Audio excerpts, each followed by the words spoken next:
Presidente, allora cominciamo dall'alto. Bilancio del 6 Nazioni leggermente inferiore a quello dell'anno scorso, ma qualcosa di buono si è visto comunque. Allora, ovviamente i risultati sono differenti da quelli della scorsa stagione, però diciamo che le performance sono state completamente diverse, c'è un segnale di crescita.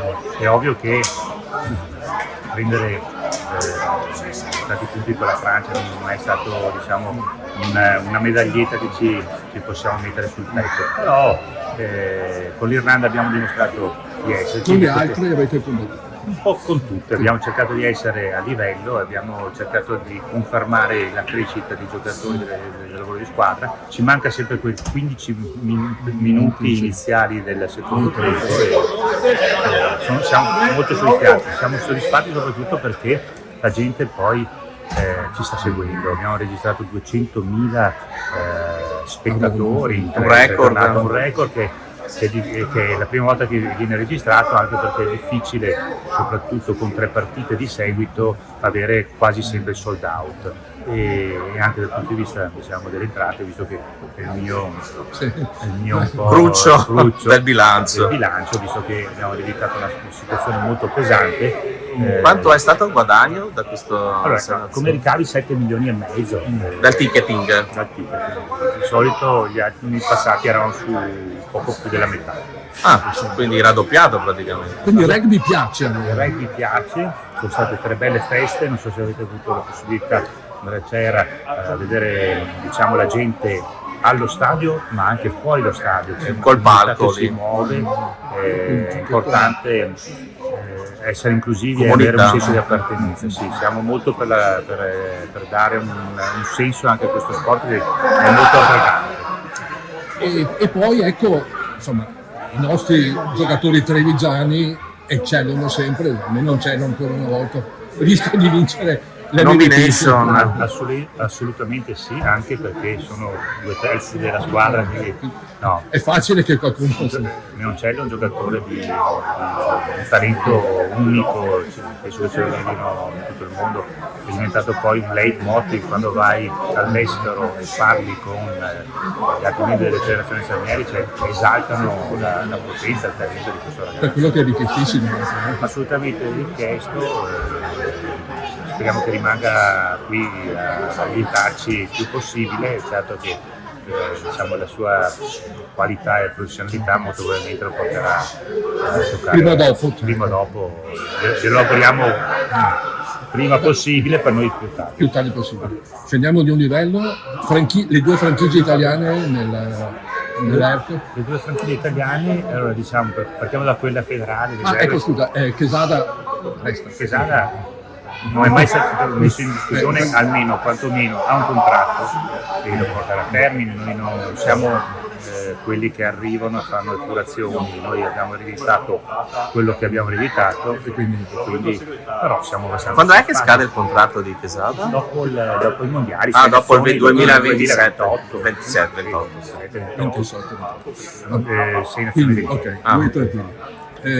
Treviso e Parma? Partiamo da Parma, diciamo che per la qualità di giocatori che hanno, che comunque sono italiani, la prevalenza di italiani, siamo molto soddisfatti, è una franchigia che vediamo più come una franchigia di sviluppo, ovviamente la teniamo noi federale chiaramente, quindi a questo punto dobbiamo sposare il progetto e quindi portarlo avanti. C'è talento, c'è la volontà. Con Brunello avete azzeccato anche, mi pare. Brunello ha un profilo, è molto bravo ad aggregare, l'abbiamo visto con l'Under 20, esatto, sta portando avanti il progetto tra virgolette degli Under 20.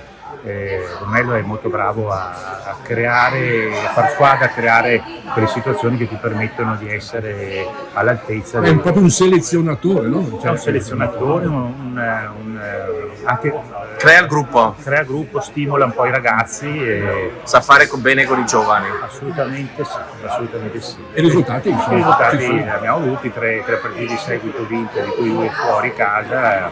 Non è mai successo. Storica.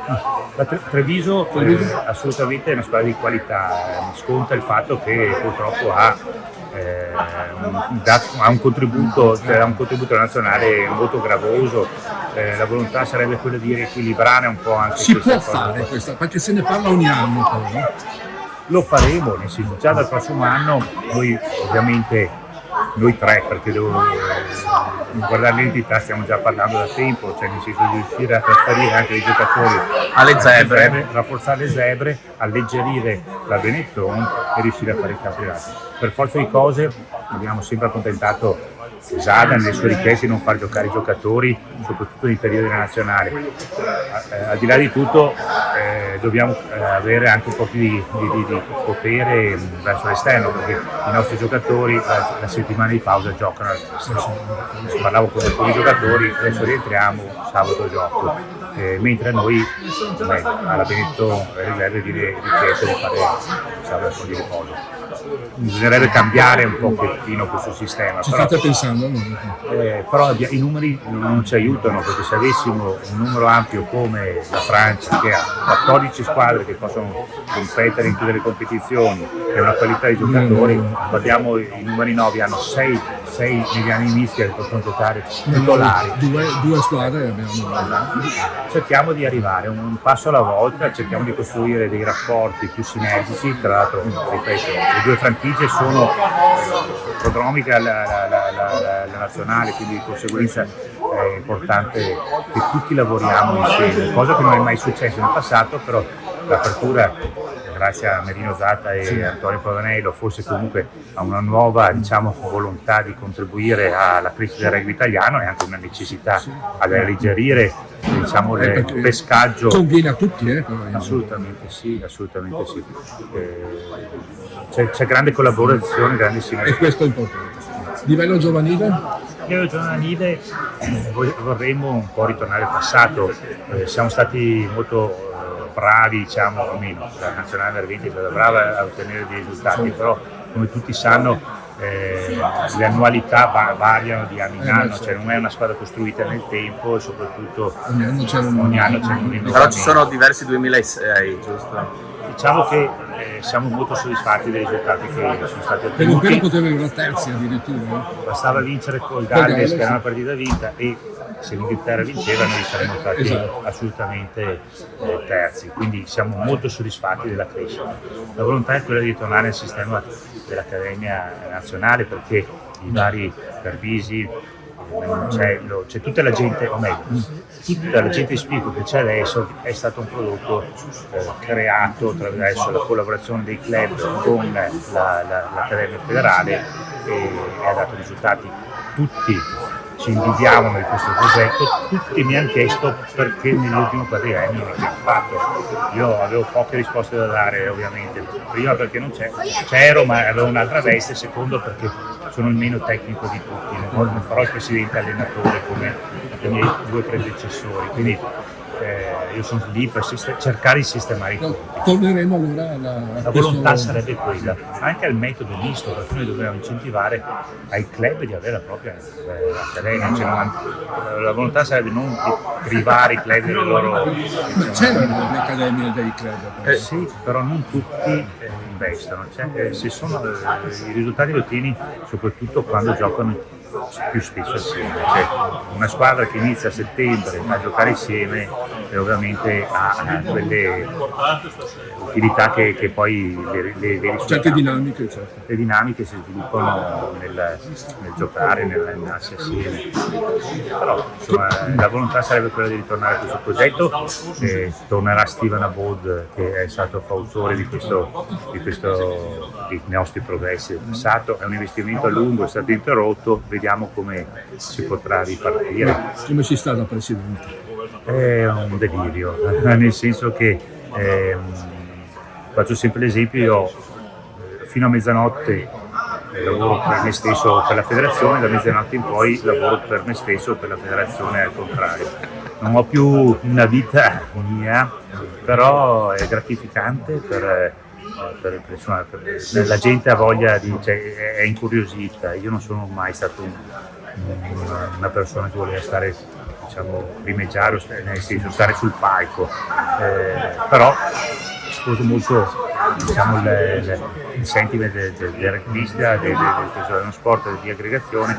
Io amo stare in mezzo alla gente e questo mi porta a stare tanto fuori da casa, ho una famiglia che mi segue ogni tanto, ho figli piccoli. Tutto sommato ne vale la pena. Ne varrà la pena fra 4 anni se avrò raggiunto dei risultati. Io sono da quel punto di vista sono molto focalizzato, cioè dobbiamo innanzitutto tirare su dal punto di vista economico-finanziario e vivo step by step perché abbiamo approvato un bilancio preventivo in perdita,